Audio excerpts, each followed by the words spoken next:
So, Infinity Train Book 4 came out, and I'm excited to take you along on my journey as I watch through it. I haven't been spoiled, and these are my thoughts that I wrote down as I watched each episode individually. So if you've already seen Book 4, get ready for some terrible predictions after each episode. And if you haven't, then enjoy my honest reactions to Infinity Train Book 4. This season is a really fun ride.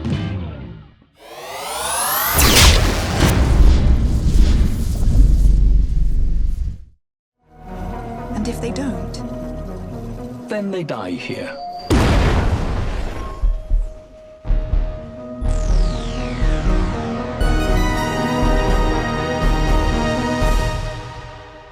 Okay, wow, there's a lot to unpack in this episode already. The first thing of note is, of course, how the episode is formatted. The reason we get to see Ryan and Mingy's backstory is because their tapes are being viewed by One, who's now known as One, and Amelia in the tape car, which we've seen previously in Book 2. So essentially, we see Amelia get the idea for bringing Ulrich back from the dead as One explains that the way the train works, literally anything can happen. And that if you don't work stuff out on the train, you die on it. Then they die here. What a wild way to begin the season, and such an epic title card drop. Of course, the storytelling with Ryan and Mingy's parallel backstories was also absolutely brilliant. Just the way the story's told, sometimes with shot and reverse shot next to each other, was genius. Amazing storytelling, as is to be expected. In my opinion, sometimes numbers are a part of the problem, not the solution, you know? Yeah, you get it. Okay, come on. A great reintroduction to the train.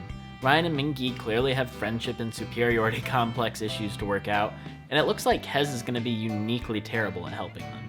My bets are on Kez dying by the end of the season. Nice to see all the basics of the train explained too, even if Kez does it pretty terribly. I have it on good authority that Judge Morpho has a big bounty out on her. Bounty?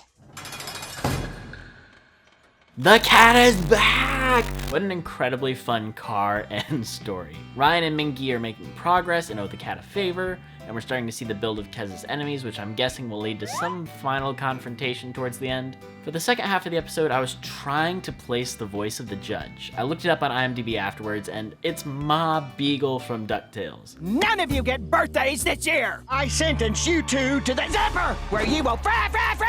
It was on the tip of my tongue. So close. So good to see Samantha again, and Kez is becoming slightly more likable. No treats? You have upset Big Baby! This journey has back and forth. For every step forward, they take a couple back. Mingy needs to be less sure of himself and become humble, like Ryan is learning. J.K. Simmons' Pig Baby was certainly a thing. But honestly, the Mingy and Ryan interactions are what made this episode work. Without the dynamic, I don't think I would enjoy this season as much. Neither character is written too unlikable, so it makes for an excellent friendship to explore. Definitely thinking about how much of an impact their parents had on them looking back to episode 1.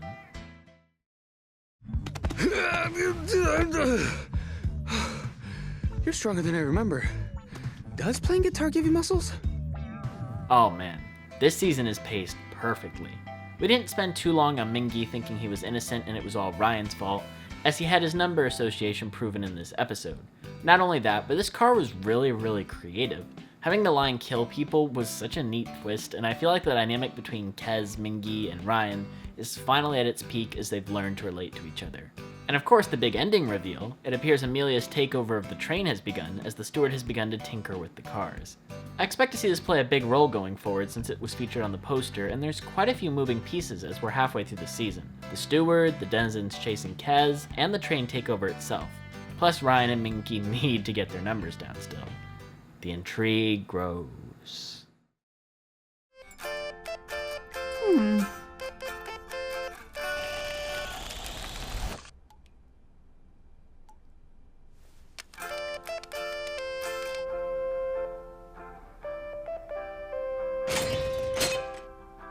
Okay, before I forget, I love that one of Kez's friends in this car is one of the Hey Ho Whoa Rocks from Season 3.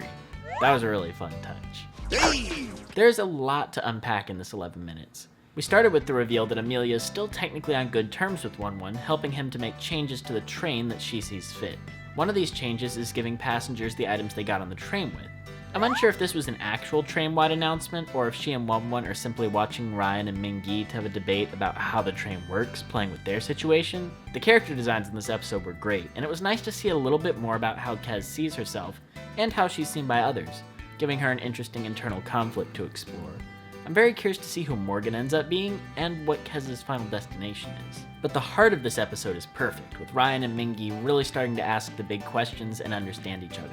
Just having them play music together at the end was so sweet, and you can just feel the bond between the three of them getting stronger. It's nice to watch. Please don't let Kez die. Getting lazy, train. Is it now? Magic painting portals? I bet it thought we'd be here for hours. I know how this plays out. This car was fascinating. By far my favorite episode so far. That creature was incredibly disturbing and somehow able to travel as a shadow, but it has a number? Is it made up of the flesh of dead passengers? Really, really disturbing stuff. Ryan and Mingi are put to the test, and it's really strange how the door appeared to Ryan. It's almost like it was a test where he said he would never leave Mingi, but by saying that, the train created an opportunity for him to leave Mingi. And now Mingi is upset about the whole thing, not realizing Ryan's growth. Definitely the biggest thinker episode so far. With only 3 episodes left, I really have no idea how this is gonna go down. I suppose that's the hallmark of great storytelling. Man, I love this show. I thought when we played music in the bathroom, you and I were like, you know. But when you left me, when you went through the door first, it felt like the same thing you always do. And I know I should trust you. But the truth is, inside I don't. This episode had more great Ryan and Mingi conversations, and I really love where they chose to place each of their characters. As someone still in college, I can absolutely see these two types of people in my day-to-day life. You have the types of people who are basically living out what their parents chose for them, playing everything safe and doing things the right way, and then you have those who chose to go wild because their parents didn't care enough about what they did to invest in them, so they feel they constantly need to prove themselves. We saw that in episode 1, with Ryan's family being incredibly disinterested in him, despite the family being really big. And as for myself, I feel there's a balance that you have to come to, which this season is definitely trying to explore. You need to take some risks and not play everything by the book. Too far in either direction is bad. So while Mingi takes comfort in playing it safe, he realizes how boring it is. And while Ryan has certainly done more, the lack of true support from anyone has caused him to falter emotionally, hence the many girlfriends. So while he is chasing his dream, he's technically suffered more for it even amid his many successes. I think they're close to a breakthrough here, and these last 2 episodes should wrap it up all nicely. The payoff to Kez's enemies in the maze was well handled and gave this episode drive, and it's really clever to see writing such as tying butter and butterfly so seamlessly together. It's a setup payoff you'd never expect. Now, let's meet Morgan. Our numbers are supposed to go down. Isn't that the whole point of this? Well, yeah. So, you didn't mess up. You helped Jeremy deal with the really horrible, sad thing that happened to him. A wonderful episode. Kez doing her job right, but being made to feel guilty about it by Morgan parallels Ryan and Mingi's stories in a way. They were both doing what they felt was right for them, but they would always make the other feel guilty for not joining them in their life. Perhaps this story ends with them accepting their different lives and lifestyles. It's hard to say. Amelia's takeover of the train appears to have happened in the last few episodes, as she's now in complete control of the steward, learning how to use it. The unlocking of the boots make me think that they were designed to keep passengers on the train, and not allow them to go into the wasteland, thus keeping them safe. We see they can be manipulated in Book 3 with the ability to grasp surfaces. I never thought I'd be so interested in the lore and usage of these boots, but here we are. Anyways, it's nice to see Ryan, Mingi, and Kez make up, and hopefully we'll figure out what's wrong with Ryan and Mingi's number here at the end. Almost everything has been paid off so far, so the last thing to do is get these boys off the train. Let's do it! Seriously though, I have no clue how they're gonna wrap this story up in 11 minutes. Train to nowhere, at least you're there. Wow, what a nice end to this season. This season is really nice. It's comforting. It's good. Good for the soul. Learning to apologize being the final lesson was perfect, and it's really fascinating that even though their numbers were tied, they could get their exits at separate points. They both went on a really great journey this season, and while it didn't push the moral grays like the other seasons did, I think it's a perfect breather after the intensity of Book 3. The lore we got about Amelia's takeover of the train was just enough, and it didn't overshadow the story of Mingy and Ryan, which I think was perfect. There's no scene in this season that I like as much as the Cat and Simon's conversation in Book 3, but I think as an overall story it works much better than Book 2, and I felt more able to relate to the protagonists with them being college-aged adults. But as a whole, I really enjoyed this book. It was nice.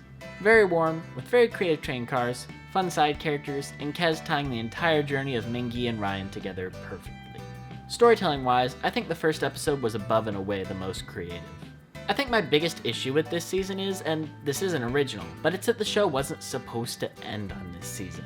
It was meant to go on and expand, push its limits, give us that story about Amelia taking over the train, or 1-1 meeting Hazel and helping her out, or even some middle-aged passengers perhaps, if the series felt that it could get away with it without losing the appeal for kids. There's so much mystery still to explore surrounding the train, and personally, I think HBO Max is going to uncancel the show in a few years, or at least give it a concluding movie or special season, if only due to sheer demand for the show. But yeah, if we never get to see the original vision for the show, it'll be really sad. But at least the show ended simply, with a satisfying tale of two best friends rekindling their friendship.